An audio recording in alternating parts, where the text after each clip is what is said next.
প্রশাসনের কেন্দ্রবিন্দু সচিবালয়ে ৩ স্তরের নিরাপত্তা আসলে কতটা শক্তিশালী? নিরাপত্তা বাহিনীর চোখ ফাঁকি দিয়ে শাকির নামে এক ব্যক্তি অর্থমন্ত্রীর রুমে ঢুকে পড়ায় এমন প্রশ্নের মুখে পড়েছে পুলিশ, র্যাব, এপিবিএন। তবে অর্থমন্ত্রী বলেছেন তিনি বিষয়টি নিয়ে বিব্রত হলেও শঙ্কিত নন মোটেও। রিজভি নেওয়াজের রিপোর্ট। সচিবালয় প্রশাসনিকভাবে রাষ্ট্রের গুরুত্বপূর্ণ স্থাপনাগুলোর অন্যতম। চাকুরে না হলে বিশেষ পাস ছাড়া ভেতরে ঢোকা বেআইনি। নিরাপত্তা তল্লাশি ছাড়া কখনোই ঢুকতে দেয়া হয় না দর্শনার্থীদের। অবরোধ থাকায় সচিবালয়ের দেয়াল সংলগ্ন রাস্তাটিও যান চলাচল মুক্ত রাখা হয়েছে। আইন শৃঙ্খলা রক্ষা বাহিনী প্রায়শই দাবি করে থাকেন সচিবালয়ে কয়েক স্তরের নিরাপত্তা বলয় নিশ্চিত করা হয়েছে। এখনো চাদর মারিয়ে দুপুর 12:30টার দিকে সরাসরি অর্থমন্ত্রীর রুমে এক ব্যক্তি।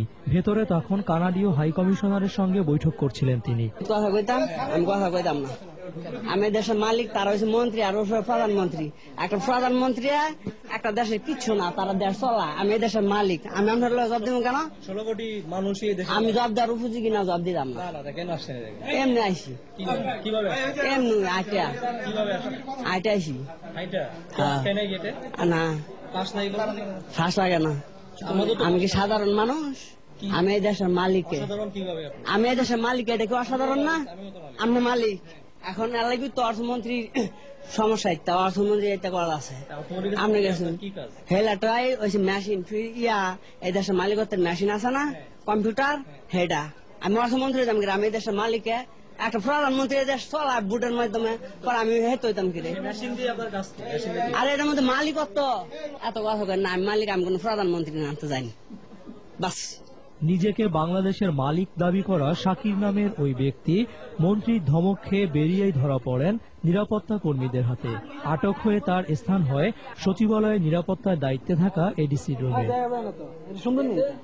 ঘটনার 3 ঘন্টা পরও সচিবালয়ের নিরাপত্তা দেখভালের দায়িত্বে থাকা এডিসি মশিউর রহমান জানাতে পারেননি ওই ব্যক্তি কিভাবে কেন সচিবালয়ে এসেছিলেন।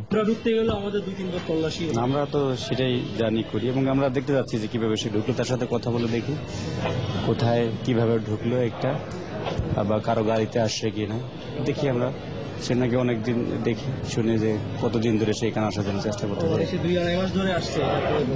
দেখি যে সে কি বলেছে বা কিভাবে। আমরা এখনো কথা বলিনি, কথা বলে দেখি। হঠাৎ করেই শাকিরের রুমে ঢুকে পড়ার বিষয়ে অর্থমন্ত্রী তার দপ্তরের কর্মকর্তা কর্মচারীদের উপর বিরক্ত হলেও বিষয়টি নিয়ে আর কিছুই করবেন না বলে জানিয়েছেন। Rizvi Newaz, channel I, Dhaka.